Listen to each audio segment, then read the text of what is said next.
cette idée du questionnaire, en tout cas d'une recherche sur ce questionnaire, il y a 10 ans. C'est au Grand Hôtel de Cabourg, où avait été exposé l'album dans lequel se trouve ce questionnaire. Car ce qu'il faut dire, c'est que le questionnaire de Proust, d'une part, n'est pas de Proust, et d'autre part, n'est pas une feuille volante qu'il aurait remplie chez lui, mais fait partie d'un album, un petit album, et qui avait été également rempli par d'autres personnes. Dès que j'ai vu cet album, je me suis dit, mais ce qui est intéressant, ce sont les autres pages.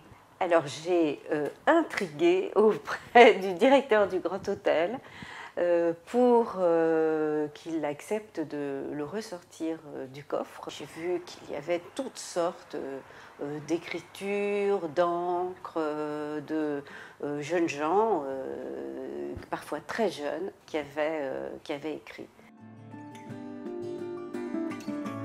Le questionnaire, donc on appelle le questionnaire de Proust, est en fait tiré d'un petit album. Il comporte ce qui était un jeu de société, en fait, au XIXe siècle. C'est-à-dire qu'on présentait ce questionnaire aux amis qui venaient chez vous et on s'amusait finalement un peu en groupe, souvent, à le remplir. Alors il s'est un petit peu diffusé dans toute l'Europe et cet album-là en particulier, il appartient à Antoinette Faure, c'est la fille du futur président Félix Faure. Et les familles, en fait, sont des familles amies. Très logiquement, elle le fait remplir à des personnes, à des enfants de sa connaissance. Il y a certaines pages qui sont datées, donc on sait qu'on va de 1884 à 1887. La première question que je me suis posée, c'est, au fond, est-ce que Marcel Proust est si exceptionnel que ça? Est-ce que ses réponses sont complètement atypiques? Voilà, on a affaire à un petit génie et qui est déjà Marcel Proust et qui se distingue des camarades de son âge. Ou bien est-ce qu'il n'est jamais qu'un garçon de son époque, de son temps et de son milieu, devrait-on ajouter. Et ça nous donne vraiment un regard extrêmement vivant sur des générations qui correspondraient à nos générations à peu près de collégiens, on dirait. Hein. Ils ont entre collégiens, lycéens, ils ont entre 13 et 16 ou 17 ans.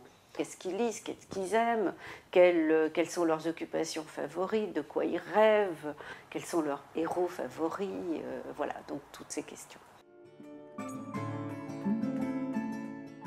Je pense qu'il y a en effet, tout de même, quelque chose qui le différencie en tout cas de la plupart des garçons de son âge, c'est certain. Il y a aussi une profondeur, malgré tout, un souci, je dirais, d'exprimer avec exactitude, avec nuance, avec précision sa pensée. Alors on retrouve le Proust qui va écrire de longues phrases, on retrouve, au fond on le trouve à l'avance, c'est-à-dire qu'il n'a pas forcément assez de place, vous voyez, dans l'intervalle qui lui est laissé, là où certains vont répondre de façon assez laconique, avec un mot ou deux, lui va développer, nuancer, préciser, et là je pense qu'il y a quelque chose d'évident et de proustien, je dirais. C'est un continent hein, qu'on découvre et que les proustiens vont découvrir à travers ce groupe. Et on est dans l'univers des jeunes filles en fleurs, d'Albertine et de sa petite bande. Alors, attention, ça ne veut pas dire qu'il a copié, qu'il s'est directement inspiré, mais qu'en écrivant Les jeunes filles en fleurs, en revenant au jeune homme, au jeune garçon qu'il était à cette époque-là, le souvenir de ces filles lui soit revenu de manière plus ou moins nette, plus ou moins confuse, comme on peut avoir sur des souvenirs qui datent déjà au moins une quinzaine d'années, ça me paraît certain. Donc je trouve que c'est aussi un document très intéressant pour lire aussi d'une manière complémentaire, je dirais, à l'ombre des jeunes filles en fleurs. J'ai découvert Proust à peu près à l'âge qu'avaient ces jeunes garçons, ces jeunes filles. Et cet univers m'a absolument conquise tout de suite. Je l'ai lu sur la plage. J'étais avec des copains, une bande de copains dans le sud du Portugal, et on lisait et on se repassait les livres de poche, donc il fallait aller vite parce que l'autre attendait. C'était vraiment un été avec Proust. J'étais vraiment si enthousiaste que quand je suis rentrée, en autostop, je suis allée à Illiers-Combray, qui ne s'appelait pas encore Combray, Illiers-Combray, mais qui s'appelait Illiers. Et je suis allée tout droit visiter la maison de la tante Léonie à Illiers. Donc il occupe une place essentielle parce qu'il fait partie des auteurs qui ont changé ma façon de penser, je pense, et surtout de vivre les sentiments. Ça m'a fait comprendre des choses, au fond, presque avant de les vivre. Et donc j'ai continué à lire Proust de manière un peu fantasque. C'est-à-dire que je ne suis pas une proustienne professionnelle, si j'ose dire.